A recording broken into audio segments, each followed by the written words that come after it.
Andile, in exactly 2 hours, 56 minutes and 31 seconds. The time will keep rolling as we count down to the transfer deadline. A lot of things happening, a lot of movement. And as I speak to you right now at home, Mamelodi Sundowns confirming that midfielder Nuno Santos has arrived from Europe to join the Brazilians.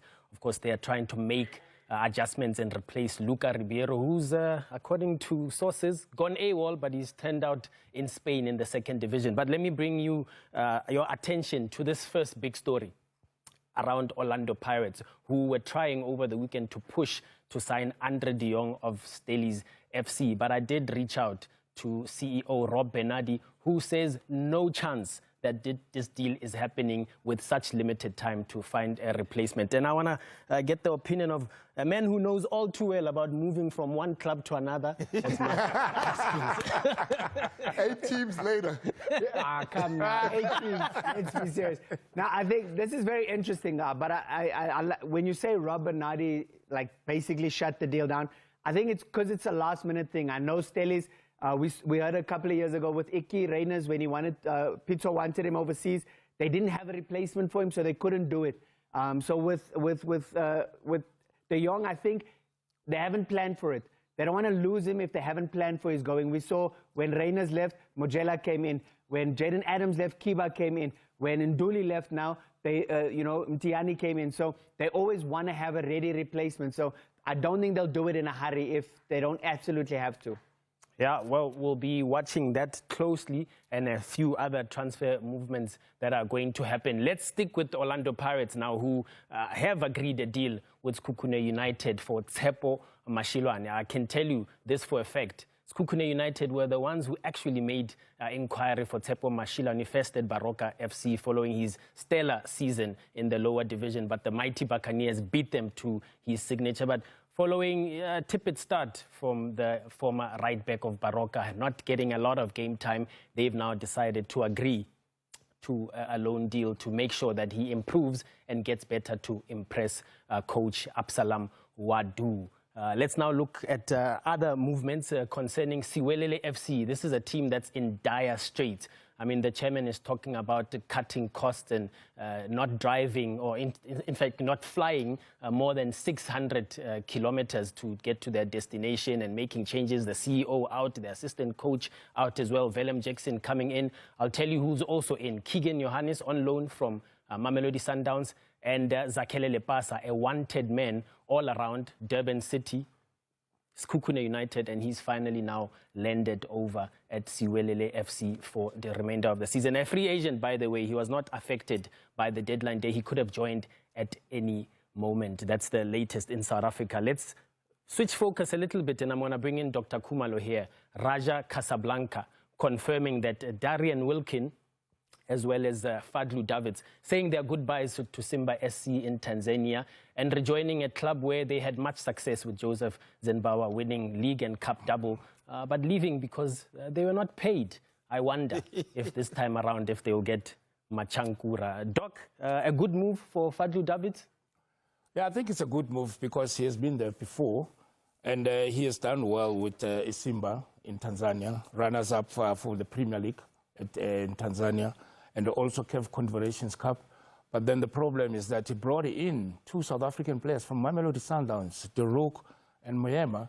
Are they going to be in the safe hands? But now talking about him going back to Raja, I think it's good for the player, for the coaches to grow. You know, the more they get more challenge, the more we receive positive coaching staff here in South Africa. So I think it's a good move.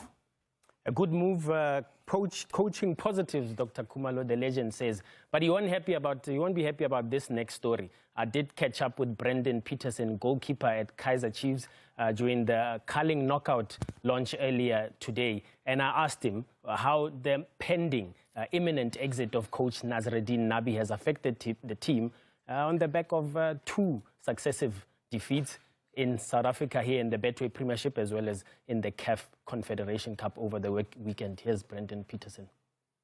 I don't think it had anything to do with the result. I think the important thing for us to remember is in football, coaches come and they go. Some coaches, they stay for 2 days.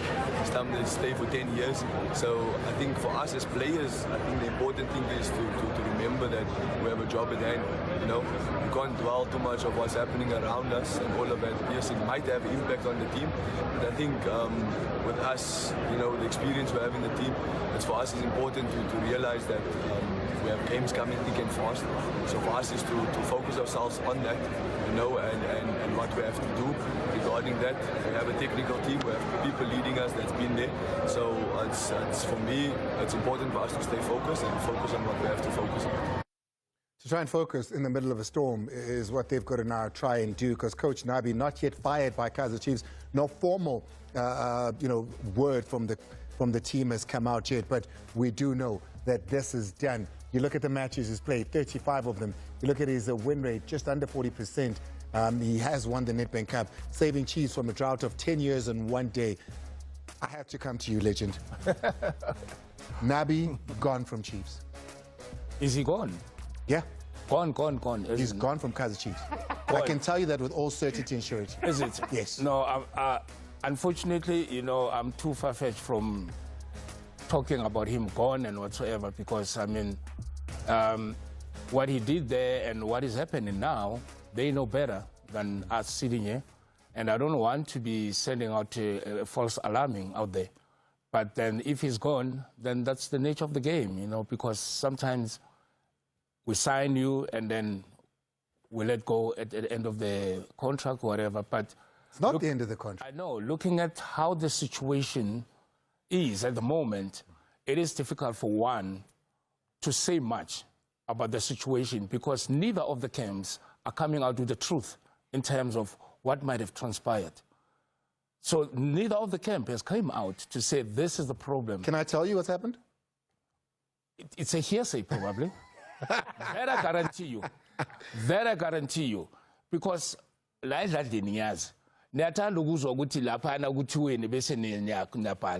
so you need to get stories right, but give me a day. I'll come back with the facts.